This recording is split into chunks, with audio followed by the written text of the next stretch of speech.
Então, além da estrutura de seleção if e else, nós também temos a estrutura de elif, né? Que junta if, elif e else, nós temos as condicionais encadeadas, né? Não tem uma boa tradução para elif, né? Que ele meio que é um abreviamento, ele junta a palavra else e if, formando uma palavra elif, né? Então ele é só uma abreviação de else if. Então, o elif, ele é um intermediário porque ele sempre vem depois do if e sempre vem antes do else.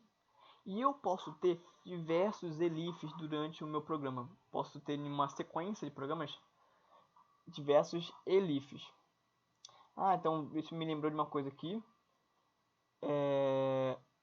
Se você escrever if, fazer sua switch, pular e escrever algum código antes de escrever o else, o else não se referir ao if. É necessário que o else esteja logo após terminar a switch do if. Se não tiver a forma que está aqui, ó, se eu escrever qualquer linha de código aqui no meio, então vou rodar aqui, ó, meu programa vai dar erro de sintaxe. Veja que ele não faz nada, ele dá problema de sintaxe. Ele precisa estar o else precisa estar logo após o if. Não pode estar não pode ter nada no meio entre eles. E mesma coisa aqui.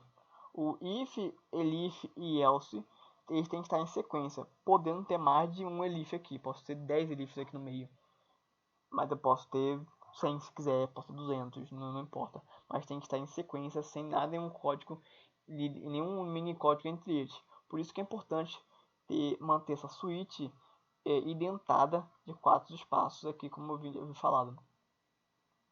O elif, diferentemente do else, ele tem uma condição, mas essa condição, eu só testo essa condição caso a condição do if retorne falso. Então vamos ver o diagrama aqui para poder entender melhor isso. O diagrama que nós estamos aqui no nosso switch principal, nosso programa principal. E aí depois de rodar algumas linhas de código, eu bato no if na condição 1. E aí então eu vou testar essa condição 1. Caso eu teste a condição 1 como verdadeira, eu vou rodar todos os comandos da switch 1 e, como sempre, eu vou pular todas as switches abaixo do if, no caso, até chegar até a última switch, que é o else, depois pular o else também e voltar para a switch principal. Então ele pula toda a switch, desde o elif até o else, voltando para o programa principal.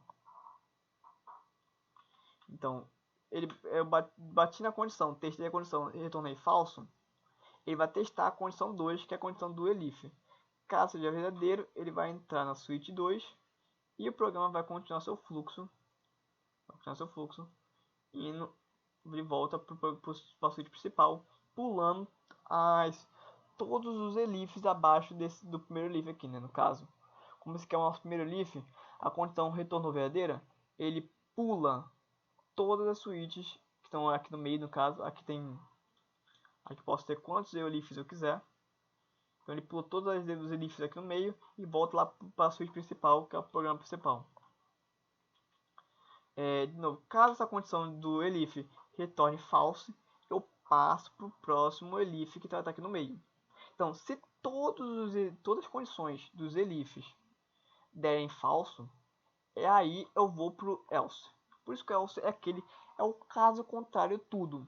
Você vai testar todas as condições aqui possíveis, e aí vem no else a condição mais mirabolante que você nunca tinha pensado na sua vida, mas que você não vai usar, vai estar lá. Então, é sempre bom usar o if e o elif para dizer as condições que você quer usar. As condições que você não quer, tu coloca no else, ou não coloca nada, né? Diz que não faz nada.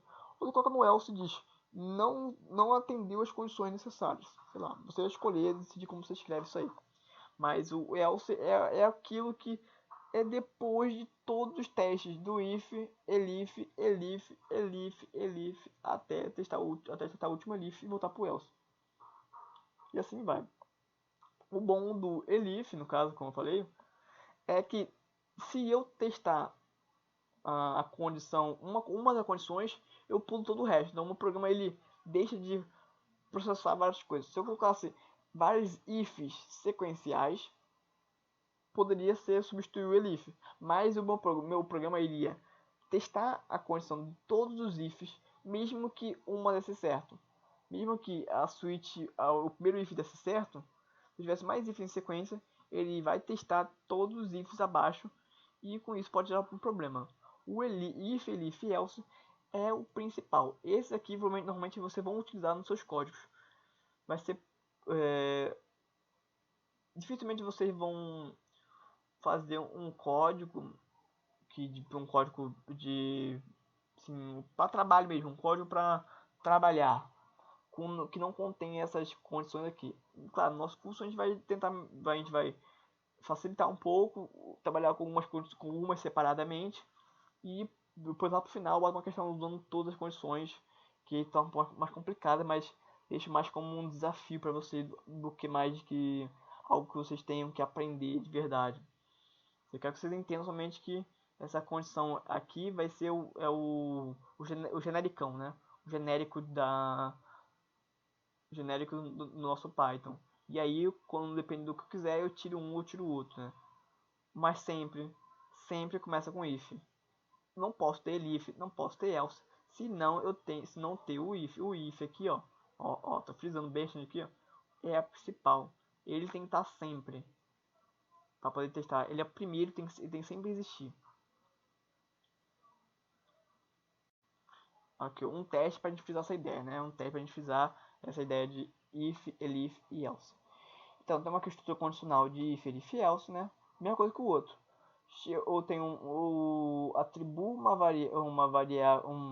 atribuo um valor inteiro a uma variável x, um valor que o usuário digitou no teclado. E aí ele vai testar a condição do if. Testou a condição do if, se essa condição aqui for verdadeira, ele vai imprimir para mim x é positivo, vai pular o elif, vai pular o else e vai continuar o programa dele. Então vamos aqui testar. X maior que 0, né? Então 5. X é positivo.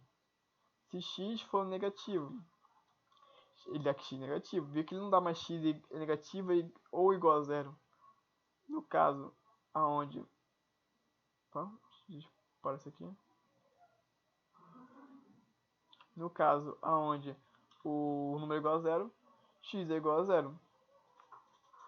Aqui é o mesmo programa, só que eu não usei elif, eu usei if. Ó, usei if aqui nessa condição, né? Então, se eu usei if, tem dois ifs sequenciais. Este else aqui só se refere a esse if aqui. Então, ele só é o contrário deste if. Ele não é o contrário desse primeiro if aqui.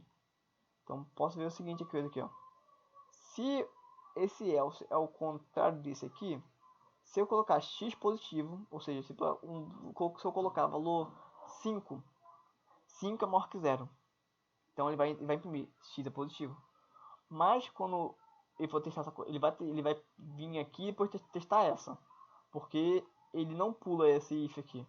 Já que são ifs em sequências. Ele vai ler esse if aqui. Então se x é menor que 0, ele vai imprimir print negativo. Caso contrário, ele imprime x igual a 0.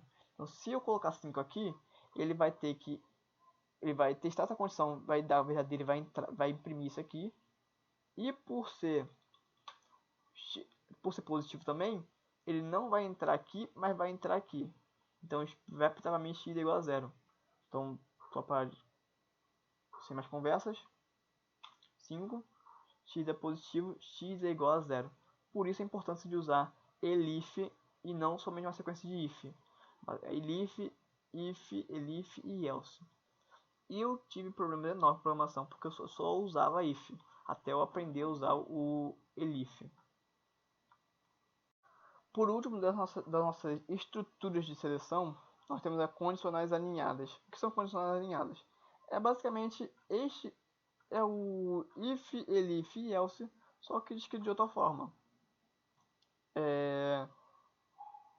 Só que esse aqui é um jeito mais, podemos dizer assim, mais antigo, um método mais antigo, essa forma de usar if, elif e else é o melhor, para mim eu considero o melhor jeito.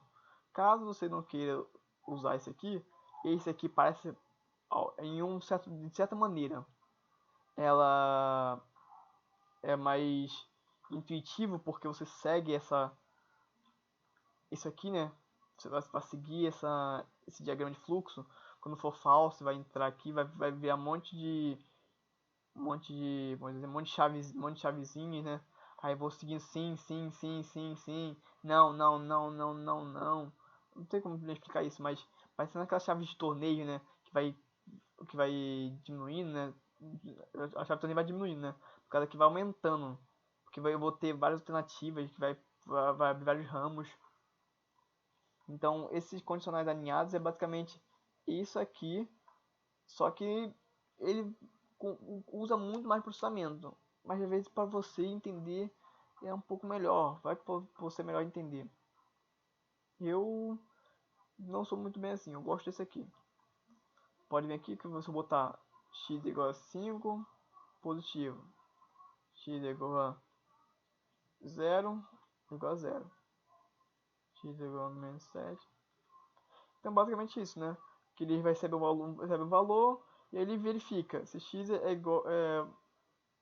equivalente a 0, né? Tem o valor dele é igual a 0.